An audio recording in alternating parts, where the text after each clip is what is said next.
Welcome to the Probate Realtor Show, your one source for selling and buying real estate through trust and probate. Hear directly from the best attorneys and trusted advisors on how executors and administrators navigate the probate process in and out of court. Being a personal representative or successor trustee can be a daunting task, and often beneficiaries don't have a clear plan. Let us help you make the right decision for your clients, your family, and your legacy. And now, here's your host, the probate realtor himself, Matias Baker Mazzucci. Welcome, everybody, to another episode of our show.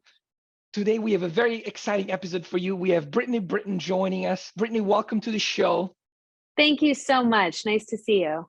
Brittany is a estate planning, trust administrator attorney, does probate services as well, and she is with Best Coast Law.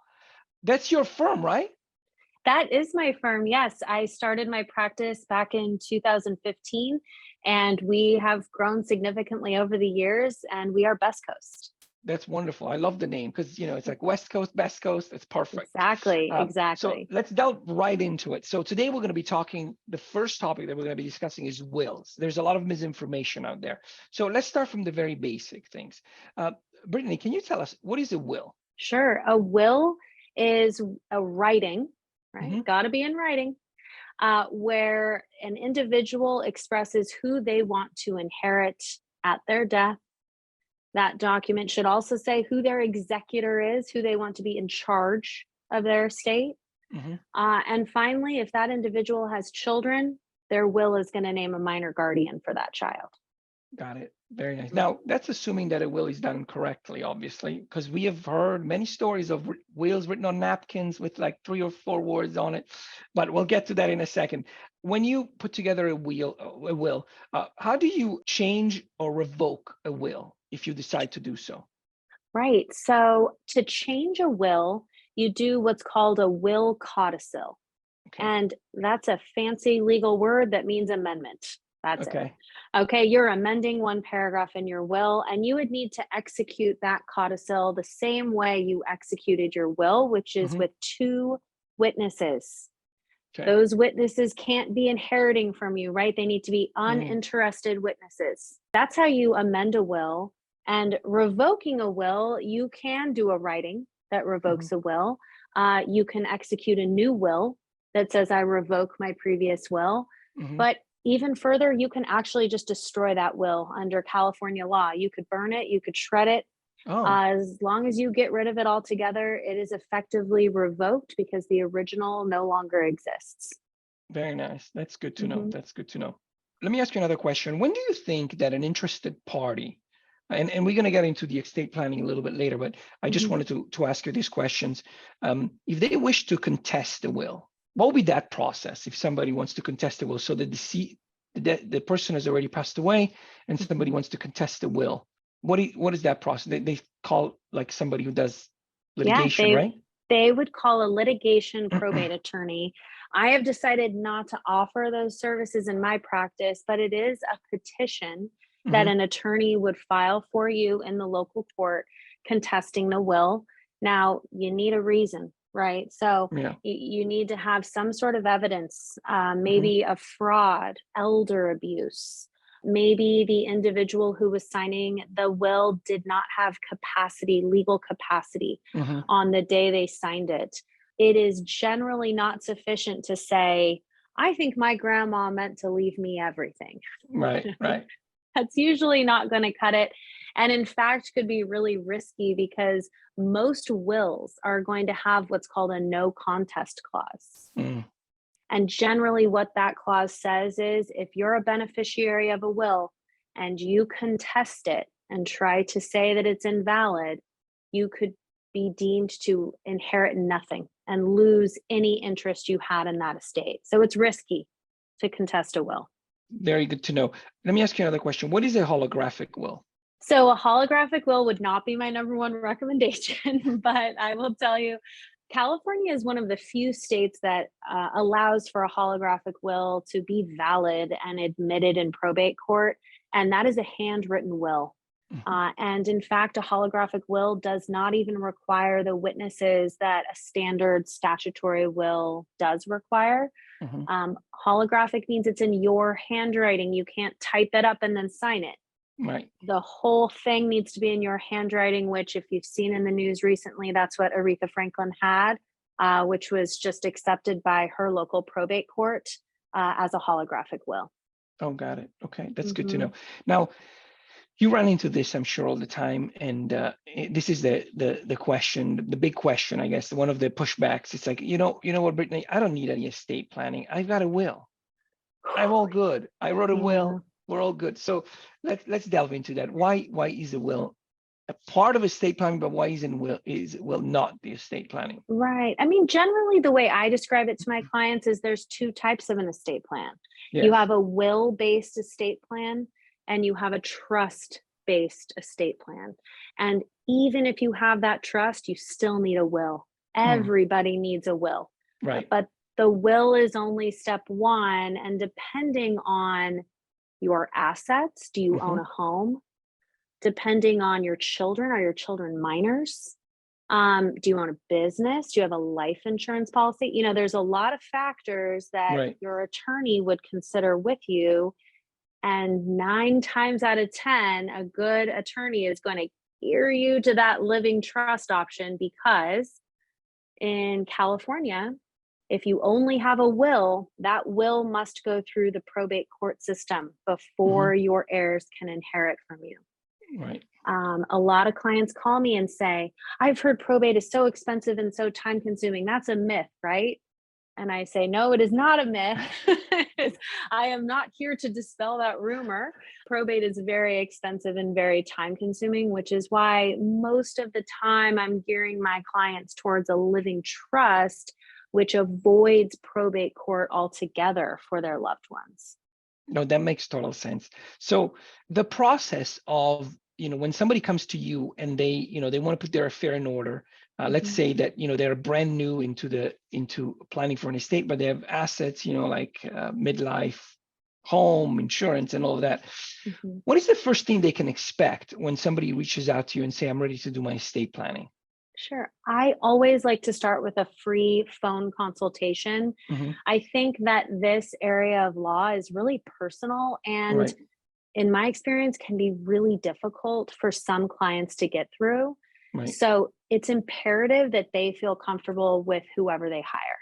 So we always offer free phone consultations, 15, 30 minutes max. Hmm. I can't give specific legal advice in that consultation, but I can give you a general idea of what my recommendations would be and how Hmm. much is that going to cost you. And if that prospective client is comfortable with that, then we send them our intake form, which I think sets us apart from a lot of my competition who has very detailed intake forms. Hmm. We have simplified this, and all I need is a basic family tree and an inventory of your assets, and we're ready to go as soon as you return that. That's wonderful. That makes total sense. Now, some of this situation, some estate planning may be more complex than other. Like Mhm. you talked about, the assets you have, et cetera, et cetera. What are some of the instruments? Like we talked about it. We talk about a trust. Mhm. Okay, great. Mhm. So you write the trust, and the trust is in place. Now, a lot of people don't fund the trust. How do you make sure that somebody goes through the process of funding the trust? Correct. So, funding the trust for your listeners' benefit is making sure that your trust owns your assets. Right. And generally speaking, there are two ways to do that. Hmm. Number one, you make your trust the owner of your asset by updating the title. Right. Number two, you make the trust the beneficiary of the asset. And Mm, depending on your different assets, either will be appropriate. So, what okay. we do, you're in real estate, so the title of real estate must always be in the trust. Right. And that's something my office does from beginning to end for our clients. And I think pretty much any estate attorney you're going to find will be handling that deed for you as well, so that Right. you should not have to deal with the county. But other things do require the clients to name beneficiaries. So, for instance, a life insurance policy. Right. You would never update the ownership of a policy Instead, you would name your trust as the beneficiary of that policy. And, that requires you to call State Farm, or call Nationwide, whoever you have your policy with, Right. and you have to affirmatively ask them. So my belief is that if I really educate my clients on this, they know exactly what they need to do. And we just ask for our clients to confirm that they have, in fact, taken those steps.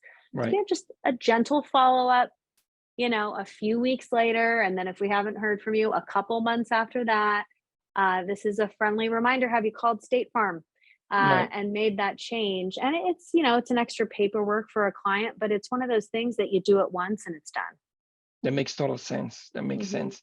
Now, your firm also offers trust administration. And Yes. that's something that not everybody does. Like some estate planning attorneys don't do that. Can you tell our audience what is exactly trust administration? Sure. So trust administration is someone who created the trust has passed away. And now their successor trustee, Mhm. which is, more commonly referred to as like the executor of the estate, right? Right. That individual now needs help transferring the trust assets to the beneficiaries. Right. So the benefit of a trust administration is usually we're not dealing with the local probate court. Right. So we're saving all that time and money by not having to be in front of a judge. Yes. But the reality is there are still official things that need to be done so that the trustee is protected from any personal liability. So if a trustee hires me, my job is to make sure that they're in compliance with the terms of the trust, Mhm. the IRS, and the state of California. It's my job to make sure that you have dotted your I's and crossed your T's. And sometimes that's as simple as me calling the life insurance company and making them cut a check to the trust. Mhm. Sometimes it's updating deeds and filing grant deeds, transferring real estate to beneficiaries. Every case is really different. And, you're right. A lot of planners don't want to touch trust administrations because I'll be honest, they can go off the rails. Right. Sometimes, siblings might start to disagree. I have a loose policy that I only take on trust administrations if I was the one that drafted the original Oh, that makes trust. sense. But if you ask my team, they'll tell you I have a soft spot and I usually am taking trust administrations that I did not draft because I have a hard time turning people away. No, that speaks volume. I mean, I understand what you're saying. And in my Mhm. profession, it's similar where you say, you know what, some listings, some clients, it's better not to deal with, but then in the end, you're like, this is a family that needs help. So no matter Exactly. what the circumstances, we kind of like make it work. Now, because you deal, like you mentioned, sometimes with trusts that have been drafted by other attorneys, whenever that happens, you find that process a lot more difficult than something you have drafted. And I'm sure that there's people out there who do a fine job, even though they don't do any of the administration. Let me ask you this. Let me ask it this way, the question. Has been looking at other attorneys' estate planning process helped you improve your own, like saying like, oh, look at this mistake or these things that shouldn't be done. I was already not doing it, or like, is it making you a better estate planner because you're dealing with also other attorneys' paperwork? No doubt. Absolutely. And that's where just the years of experience come in. But you learn this in court too, because when you're appearing in probate and you see an angry judge, you go, well, that is something that I will never let happen to one of my clients. Yeah. So absolutely, I see holes all the time. I was just looking at a trust this morning that a client did on LegalZoom. All right. And she's getting older and her daughter is out of state and wanted me to take a look at the LegalZoom trust to make sure that it was all in order. And let me tell you, without giving you any private details, it was not all in order. And there would have been definitely probate and a lot of money wasted after this woman's passing. But she's alive and well today and was willing to bring me on to restate those documents. But she had false confidence in those LegalZoom documents. And there were some big problems that I uncovered really just on page one as soon as I opened it up. That's great. That is good to know. So I guess the moral of this story is also, hey, by the way, if you did do your own estate planning, and you're still with capacity and able to reach out to somebody, it's not too late to pick up the call and call Best Coast Law, you know. Yeah. And you know what? It's not lost on me that an estate plan is an investment. Okay. I realize that a $3,000 or $4,000 package is an investment for a lot of people. But my answer to that is I'm really confident in the value proposition that we offer our clients, because this woman that I met with this morning, you know, she's paying a flat $3,000 rate to me. But if she had not hired me and that property ended up in probate, her daughter would have had to hire me for the probate, and then my fee would have been about $30,000. Wow. So I know that I'm saving you money in the long run, and I of course think it's right to do it correctly right off the bat. Sure, LegalZoom can do it for $600, but your kid might end up having to hire me for a probate, and then I'm getting paid tens of thousands down the road. Right. Yes. Okay. Well, then, you know, it's very good. You should probably tell people not to do any estate planning, so they just call you for probate, so you make a lot more money. All right, we're joking about that, obviously. No, we talked about the fact that the will, it's definitely not, you know, you cannot, a will has to go through probate, you know, whether you have a trust. What other instruments do you include in your package? We talked about the will, we talked about the trust, but there's also, I believe, you know, you'll be talking about healthcare directives and things like that, right? Can you just give a general overview to our audience of you know, of all the things that will be included in an estate plan, in a properly done estate plan? Exactly. So when we use the word estate plan, we're referring really to an umbrella that contains multiple different documents. Right. No one document is called an estate plan, right? The estate plan is the collection. So we have a will and hopefully a trust, and then we have your incapacity planning documents. There you go. Which under California law, we have a durable power of attorney and we have an advanced healthcare directive. And those are the documents that let you decide who should manage your finances and who should manage your medical care in the event that you are living but cannot manage those affairs yourself. Right. Now, can you name the same person in both documents? Absolutely. Can you name co-agents? Yes, you can, but be advised on that before you do so. My one takeaway that I would give to everyone is you need a first choice and a second choice, because what if that first choice dies before you? Right. Or what if that first choice is for any reason unavailable? We need a backup plan, which is really, I say a backup plan is the name of the game in estate planning. I like a third choice. You know, I like as many people that you trust listed there in order, so that no matter what the circumstances are, you're covered in the event of a really vulnerable time of being incapacitated. So let me ask you one more.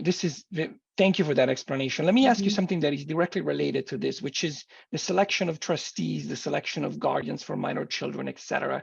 Is that something you advise? I mean, you know, we all are instinctively saying, you know, my successor trustee will be my eldest child, you know, like the guardians of my kids are going to be my parents, you know, like you just said. I mean, hopefully in a regular, you know, world, the parents do pass away before the children. So do you advise people as well in if they ask you, obviously, who would be ideal to select for those roles that they will have to take on, you know, when something happens?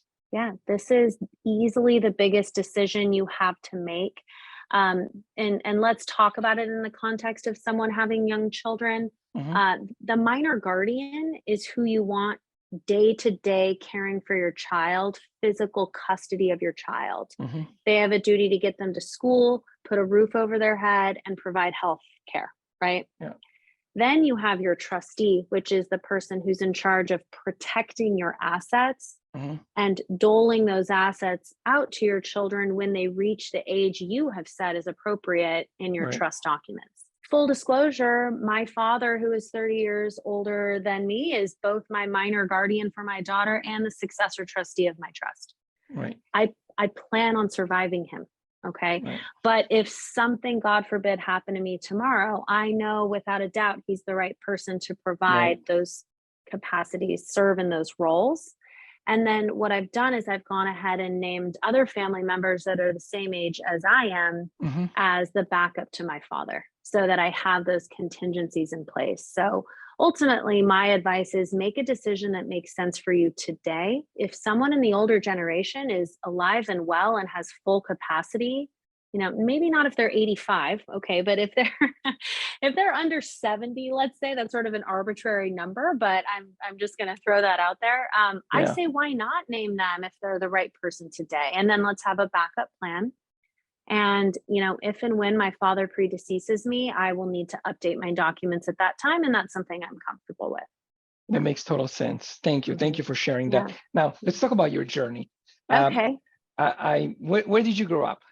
I grew up in Pasadena. Oh, wow, very nice, local. Yeah. Now, when made you decide to go to law school? Oh gosh, how much time do we have?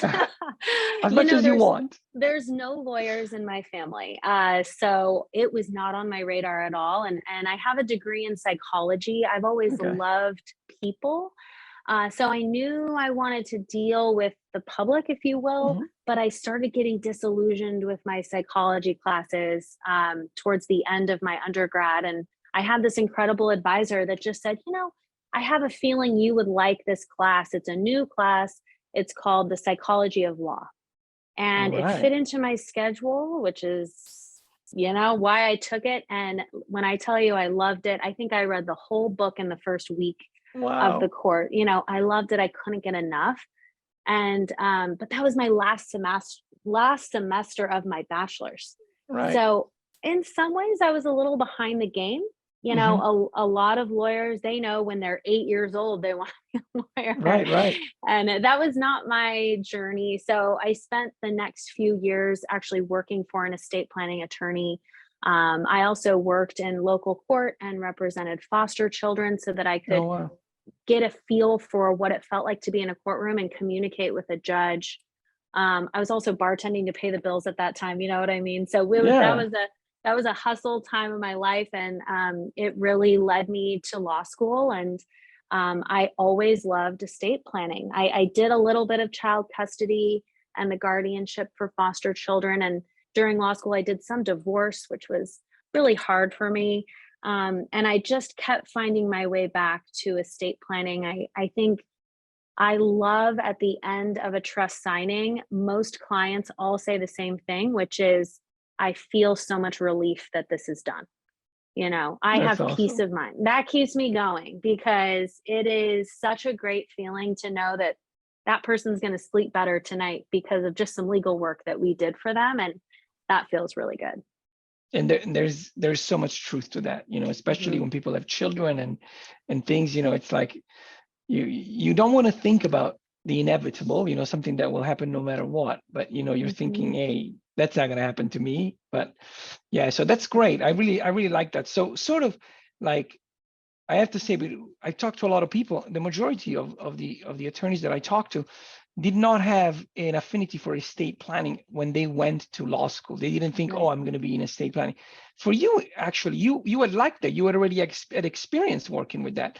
So you made a conscious while you were in law school. In a sense, that gave you a great advantage because you already knew what kind of law you wanted to practice. Right. Well, here's the interesting thing is good luck graduating law school, passing the bar, and getting an estate planning attorney to hire you. Okay. Right, right, It is really a small group, right. and there are paralegals and legal assistants that can take this practice very far. And Hmm. so estate attorneys are not often hiring. You can find a gig in workers' comp, you can find a gig in criminal defense, maybe corporate law, but estate planning is hard to break into, which is why I just right off the bat started my own practice. And it was a risk that I took, but the risk has paid off. We started small, and I just only did what I knew I was good at. And I didn't try to bite off more than I could chew. And Hmm. I was just really considerate about how we grew. And now it's been 8 years.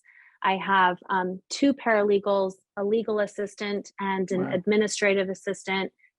We just opened our office in Palm Springs last Oh, year, wow. That's and great. I'm getting ready to open San Luis Obispo next year. That's pretty awesome. That's wonderful. It's good to hear that.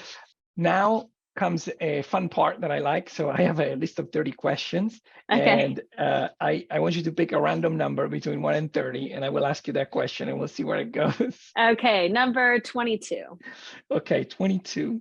What technology do you wish you understood better? AI. AI? Absolutely. Yes, I am very interested. I'm actually signed up for a continuing legal education next week Uh-huh. about how lawyers can use AI. And don't worry, I'm not going to be having an AI, artificial intelligence, doing my intake meetings with clients. No, definitely not. But I'm interested about how we can use it to do case law research. Hmm. I'm interested how we can do it to streamline our intake process even more than we already have. Right. Because my understanding is I can sort of train AI with the questions I would ask and the Right. responses I would give. So I'm not just interested in throwing chat GBT at my clients. I'm Right. interested in software that I can train to answer and ask questions the same way I would, which means that it could be midnight on a Saturday. And if a client has a question and they're in my system, they can get the same answer I would give them Monday morning, but they don't have to wait until Monday morning. That's great. I love it. So basically, we forget chat GPT. What we need, what do you want to create is chat Brittany, Yes, right? Chat Brittany. Yeah, that's it. exactly. That's what you want to do. There's a lot of repeat questions that I get, which Yeah. is understandable from the range of clients that we have. And so I think it would be reasonable that I could train software to answer those basic questions. And maybe some would be more nuanced where they need to call me Monday morning. Right. But I like the idea of being able to give that client peace of mind Saturday night at midnight, if possible. That's wonderful. It's been such a Mhm. pleasure to have you on the show. I love your energy. You're very approachable, and I think that goes a long way. Your psychology background, even though you weren't planning on becoming an attorney, I'm sure it's helping you relate to people and connect with people, which is really wonderful. And ultimately, Yes. we all want to work with people that make us comfortable. So that's Yes. a great asset that you have. Thank you. And your personality really shows. Before I let you go, let me ask you. What is the best way to get a hold of you for our audience? Oh, sure. Call the office. Hmm. Mia is our administrative assistant. She will get you on my schedule for a free phone consultation. Also, bestcoastlawgroup.com. We have a contact form that'll go straight to Mia, and she can get you scheduled that way as well. That's wonderful. Thank you so much. It's been a pleasure to have you on the show, and maybe we'll have you back in the future. Yeah, I'd be happy to. Thanks for the opportunity. Thank you. Bye, everybody. Bye.